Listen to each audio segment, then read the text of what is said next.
Welcome to Logic on Steroids channel. If you're a fan of crime shows, then you're at the right channel.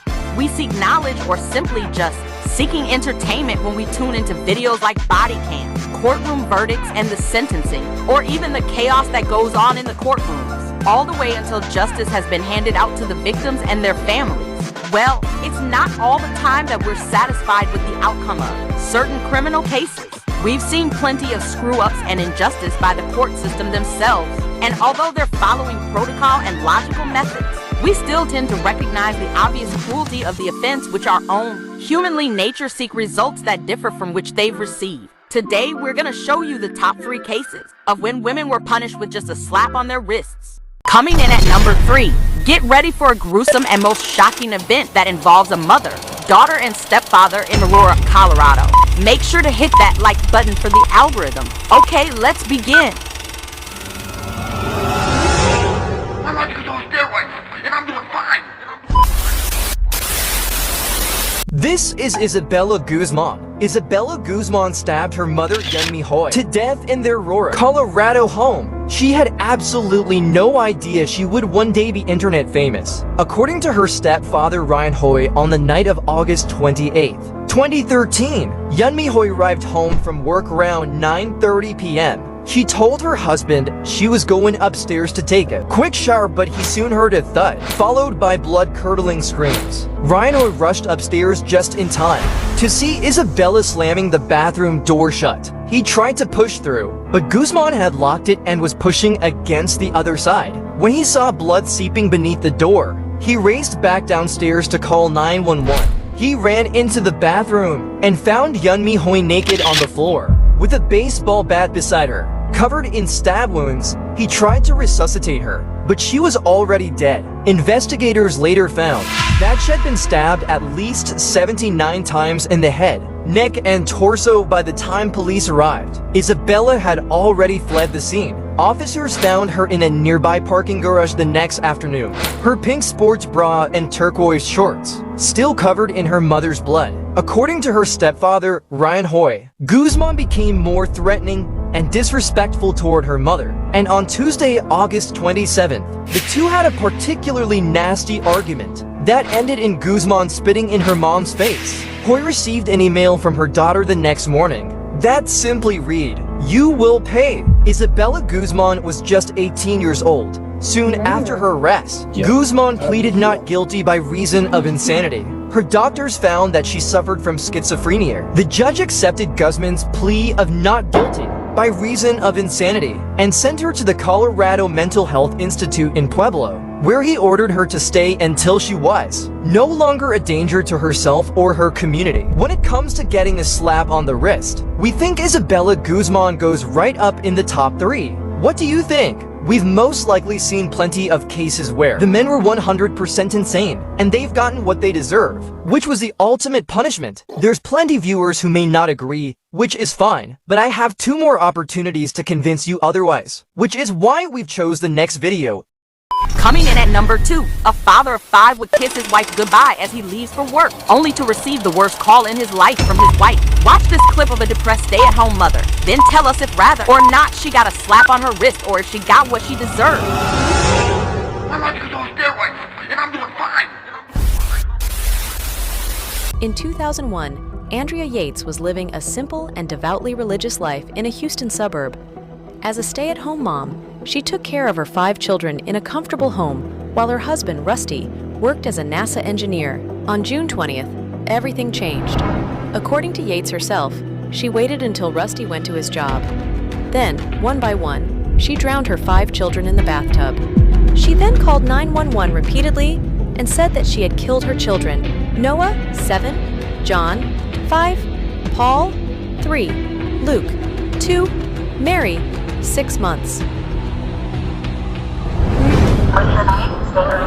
What's the problem? I just needed to come. Is your husband there? No. So what's the problem? I need him to come. I need to know why we're coming, ma'am.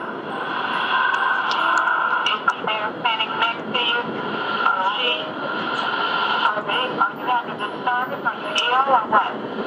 Yes, I'm ill. You need an ambulance? No, I need a police officer. Then she called her husband and told him to come home from work. Yates, then 37, had severe postpartum depression, postpartum psychosis, and schizophrenia. She was charged with 5 counts of murder, and in March 2002, a jury rejected the insanity defense and found Yates guilty. Although the prosecution had sought the death penalty, the jury refused that option. The trial court sentenced Yates to life imprisonment in the Texas Department of Criminal Justice with eligibility for parole in 40 years. But the story wasn't over. On January 6, 2005, a Texas Court of Appeals reversed the convictions because California psychiatrist and prosecution witness Dr. Park Dietz admitted he had given materially false testimony during the trial. In his testimony, Dietz had stated that shortly before the murders, an episode of Law & Order had aired featuring a woman who drowned her children and was acquitted of murder by reason of insanity. Due to his inaccuracies, Yates's attorneys were successful in her appeal. Yates was found not guilty by reason of insanity. She was committed to North Texas State Hospital in Vernon before being moved to Kerrville in January 2007. Rusty Yates originally stood by his wife, publicly stating that her mental illness caused her to kill her children.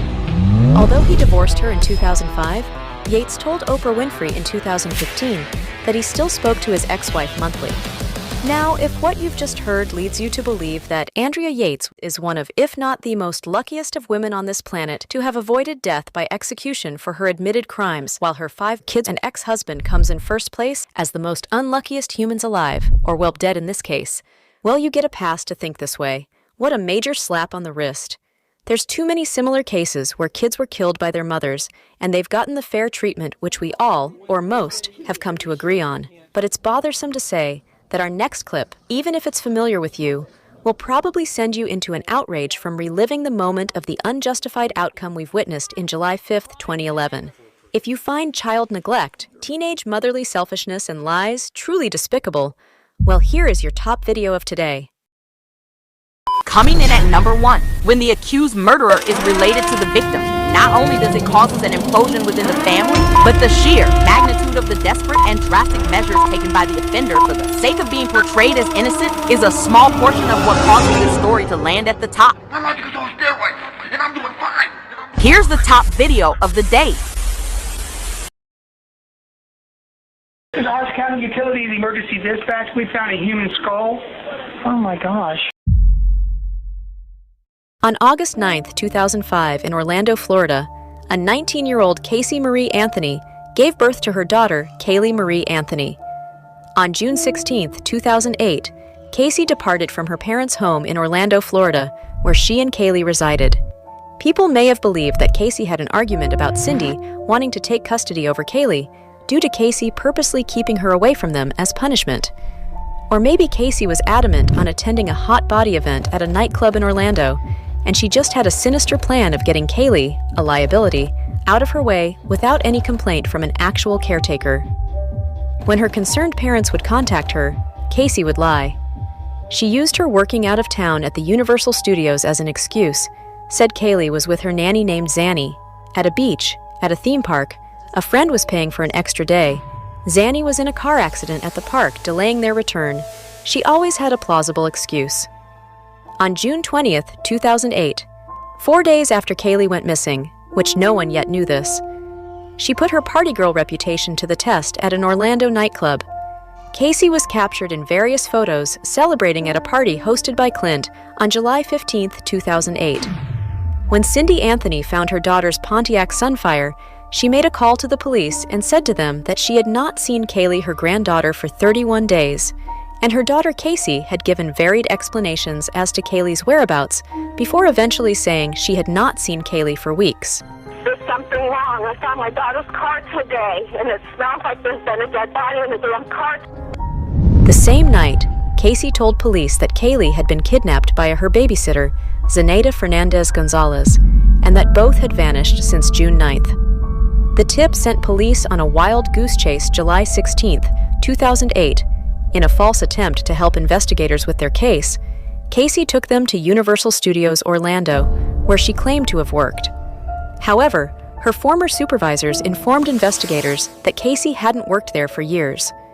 As the investigation picked up, investigators discovered that Zenaida had never met Casey, Kaylee, or anyone close to them. And I'm just really, really tired. I would like to go home. I'm just looking, like I told the attorneys, I'm just looking for closure and to clear my name, and waiting, looking forward to the next step.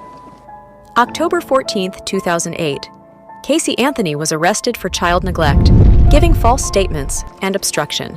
When asked about the party Casey attended, Casey's ex-boyfriend Tony Lazzaro and his former roommates Roy House testified that Casey was partying and having a good time, drinking, dancing.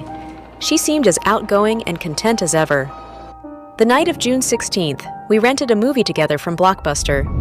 She was the way she was every day, happy to see me, having a grand old time.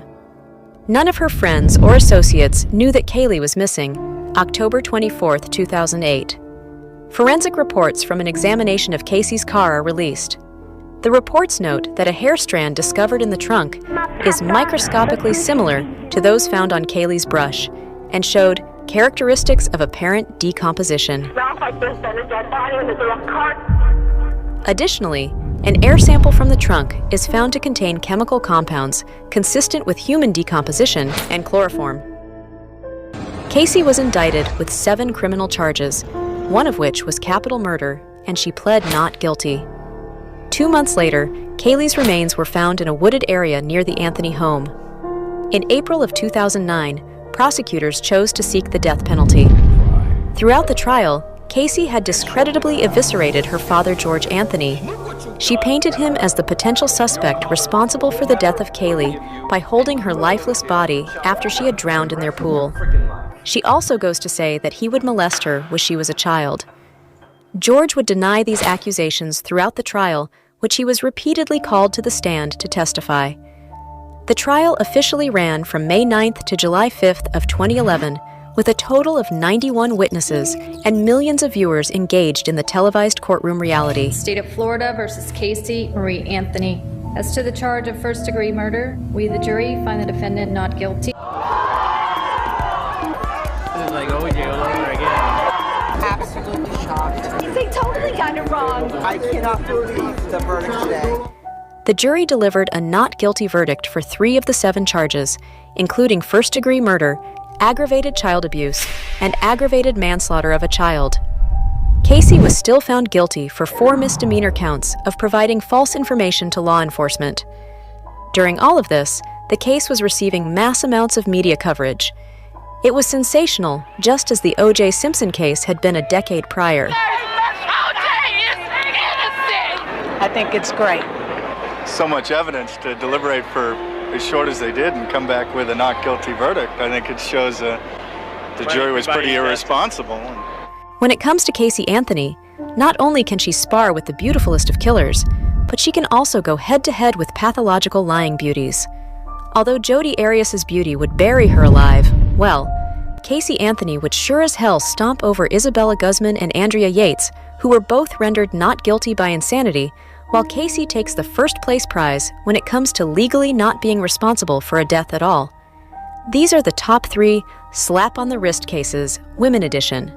If you enjoyed this video, see us next time for more top 3 vids. Hit the like button and make sure to hit subscribe and click on the bell to get notified as soon as we upload more content. This is Logic on Steroids. See you soon. Thanks for watching.